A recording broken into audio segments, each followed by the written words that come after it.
मैं आज जिस मूवी को एक्सप्लेन करने वाला हूँ इस मूवी का नाम है लिलिया फॉर एवर और ये मूवी 2002 में रिलीज हुई थी। मूवी के स्टार्टिंग सीन में हम 16 साल की लिल्जा को देखते हैं जो एक स्कूल स्टूडेंट है। लिल्जा के पापा नहीं थे इसलिए लिल्जा अपनी माँ के साथ रशिया में रहती थी। उसके बाद लिल्जा की एक फ्रेंड उसके घर उससे मिलने के लिए आती है। उसके बाद लिल्जा अपनी फ्रेंड से बोलती है कि मेरी माँ का बॉयफ्रेंड यूएसए में रहता है और वो दोनों एक डेटिंग साइट पे मिले थे और अब मैं अपनी माँ के साथ यूएसए जा रही हूँ। लिल्जा अपनी फ्रेंड को ये सारी बातें बता के बहुत ज्यादा खुश होती है। रात में लिल्जा अपनी माँ और उसके बीएफ के साथ डिनर कर रही थी। उसके बाद वो दोनों बोलते हैं कि हमने कुछ प्लान बनाया है। सबसे पहले हम दोनों यूएसए जाएंगे और वहाँ सब कुछ सेटअप करने के बाद हम तुम्हें भी वहाँ बुला लेंगे। तब लिल्जा उन्हें मनाने की नाकाम कोशिश करती है लेकिन उसका कोई फायदा नहीं होता। लिल्जा की माँ उससे बोलती है कि जब तक हम वहाँ से वापस नहीं आते तब तक तुम्हारी आंटी तुम्हारा ख्याल रखेगी। उसके बाद लिल्जा काफी दुखी हो जाती है क्योंकि उसने अपने सारे फ्रेंड के बीच ढिंडोरा पीट दिया था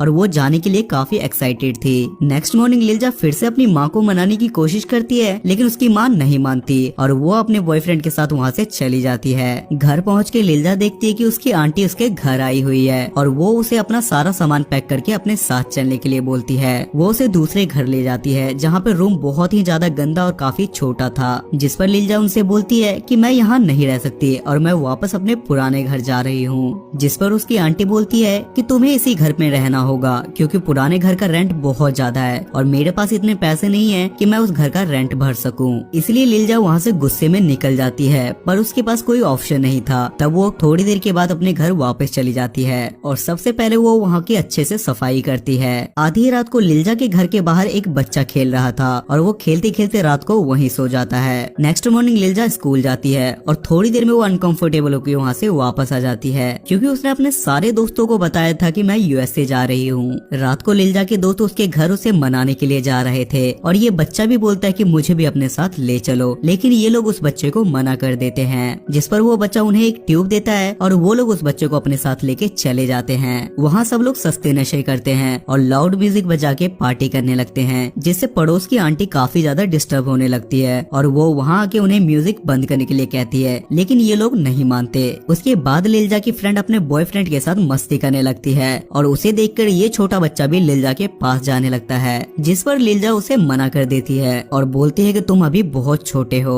उसके बाद जब सब लोग सो जाते हैं तब लिल्जा की आंटी वहाँ पहुँचती है और वो वहाँ पहुँचते के साथ ही लिल्जा को एक चांटा लगाती है और उसके सारे दोस्तों को वहाँ से भगा देती है। वो लिल्जा को वार्निंग देती है कि आगे से अगर मैंने ऐसा देखा तो मेरे से बुरा कोई नहीं होगा। इधर हम उस छोटे बच्चे को भी देख पाते हैं जिसके पापा उसे गुस्से में घर से बाहर निकाल देते हैं और वो बच्चा बाहर जाके एक ब्रिज के ऊपर बैठ जाता है। तभी लिल्जा वहाँ से जा रही थी और वो उसे ब्रिज पे बैठा देख उसे नीचे उतरने के लिए बोलती है। उसके बाद वो बच्चा बोलता है कि क्या आज रात मैं तुम्हारे घर पे रुक सकता हूँ, जिस पर लिल्जा उसे साफ मना कर देती है। उसके बाद वो बच्चा बोलता है कि मेरे पापा ने मुझे घर से बाहर निकाल दिया है और बाहर बहुत ज्यादा ठंड हो रही है, जिसे सुनकर लिल्जा को उस पे दया आ जाती है और वो उसे अपने घर ले जाती है। लिल्जा के पास अब बिल्कुल भी पैसे नहीं थे और उसकी माँ भी उसके जरूरत के खर्चे के लिए पैसे नहीं भेज रही थी। उसके बाद लिल्जा अपनी एक फ्रेंड के साथ एक क्लब में जाती है जहाँ उसकी फ्रेंड उसे बताती है कि मैं यहाँ लड़कों के साथ घबाघब करती हूँ जिससे मुझे बहुत सारे पैसे मिलते हैं। वो लिल्जा को बोलती है कि तुम भी इससे पैसे कमा के अपने शौक पूरे कर सकती हो, लेकिन लिल्जा उसे साफ मना कर देती है। रात में जब लिल्जा अपने घर पे सो रही थी तब उसके फ्रेंड उसके घर आती है और उसके साथ उसके पापा भी थे।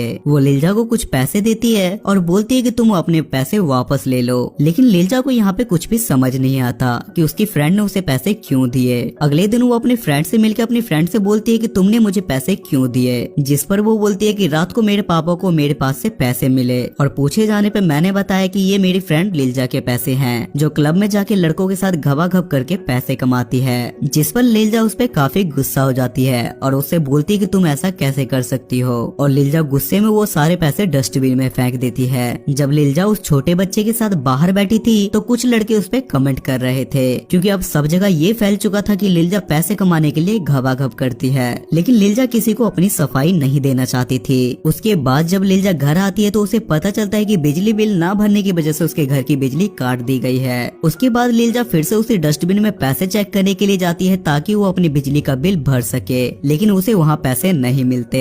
अब लिल्जा के पास खाने तक के लिए पैसे नहीं थे। उसके बाद वो उसी क्लब में जाती है और वहाँ जाने के बाद वो एक आदमी के साथ घबाघब करती है जिससे उसे बहुत सारे पैसे मिलते मिलते हैं, जिससे लिलजा अपनी जरूरत का सामान और एक बास्केटबॉल खरीदती है। वो बच्चा लिलजा से पूछता है कि तुम्हारे पास इतने सारे पैसे कहाँ से आए, जिस पे लिलजा बोलती है कि ये सारे पैसे मेरी माँ ने मुझे भिजवाए हैं। और कुछ दिनों बाद पैसे खत्म होने के बाद वो अगेन वही काम करती है। एक दिन लिलजा काफी रात में अकेले सड़क पे से आ रही थी, तब उसके पास एक गाड़ी वाला लड़का पहुंचता है जो लिलजा से लिफ्ट के लिए पूछता है, लेकिन लिलजा उसे साफ मना कर देती है। जिस पर वो लड़का बोलता है कि रात बहुत हो चुकी है और ये रास्ता अच्छा नहीं है, मैं तुम्हें घर छोड़ देता हूँ। जिसके बाद लिलजा मान जाती है और उसकी गाड़ी में बैठ जाती है। उस लड़के का नाम एंड्री था और लिलजा को उसका बिहेव बहुत ज्यादा पसंद आता है। घर पहुंचने के बाद वो लड़का लिलजा से पूछता है कि क्या हम कभी कॉफी पर मिले, जिस पर लिलजा उसे हाँ कर देती है क्योंकि उसे उस पे भरोसा हो गया था। लिलजा ये सारी बातें उस छोटे बच्चे को जाके बताती है। तब वो बच्चा बोलता है कि वो ठीक नहीं है, वो बस तुम्हारा फायदा उठाना चाहता है क्योंकि हमेशा भरोसे वाले ही भोसड़ी वाले होते हैं। पर लिलजा उसकी बात ना मान के अगले दिन उसके साथ चली जाती है और वो उसके साथ काफी मस्ती करती है।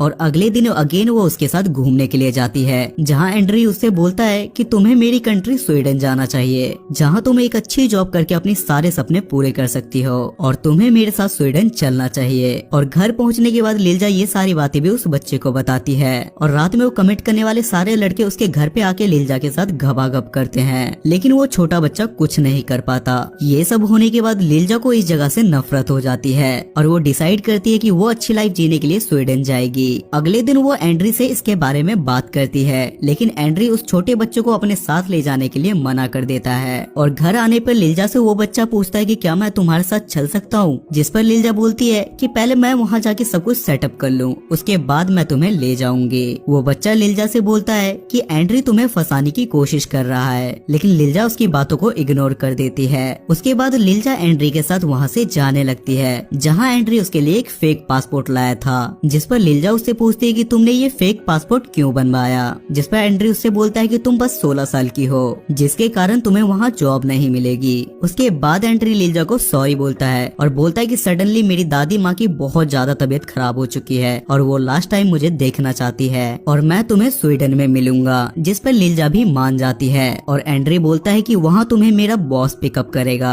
और मैं भी वहाँ जल्दी ही पहुँच जाऊंगा। उसके बाद वो वहाँ पहुँच जाती है और एंड्री का बॉस उसे पिकअप करने के लिए आता है, जिसे देखकर लिलजा काफी खुश हो जाती है। जिसके बाद वो उसे अपने साथ ले जाता है और उसे उसका कमरा दिखाता है। लिलजा वहाँ अपना सारा सामान सेट करके सो जाती है। नेक्स्ट मॉर्निंग जब लिलजा नहा रही थी तो एंड्री का बॉस वहाँ आके जबरदस्ती उसके साथ घबाघब करता है। जब लिलजा वहाँ से भागने की कोशिश करती है तो वहाँ के सारे दरवाजे लॉक थे, जिससे लिलजा को समझ में आ जाता है कि एंड्री ने उसे फंसाया है। उसके बाद एंड्री का बॉस लगातार लिलजा के साथ घबाघब का काम करवाता है। एक दिन लिलजा रास्ते में कार में से निकल के वहाँ से भागने लगती है, तब वो आदमी उसे पकड़ लेता है और उसे बहुत मारता है, जिससे उसकी बहुत ज्यादा तबीयत खराब हो जाती है। और जब वो आदमी लिलजा के लिए दवाई लेने जाता है तो खुला दरवाजा देख के लिलजा वहाँ से भाग जाती है और कुछ समझ ना आने की वजह से वो ब्रिज पे चढ़ के ऊपर से कूद जाती है, जिसके बाद उसका हॉस्पिटल में इलाज होता है और ये मूवी यहाँ खत्म हो जाती है।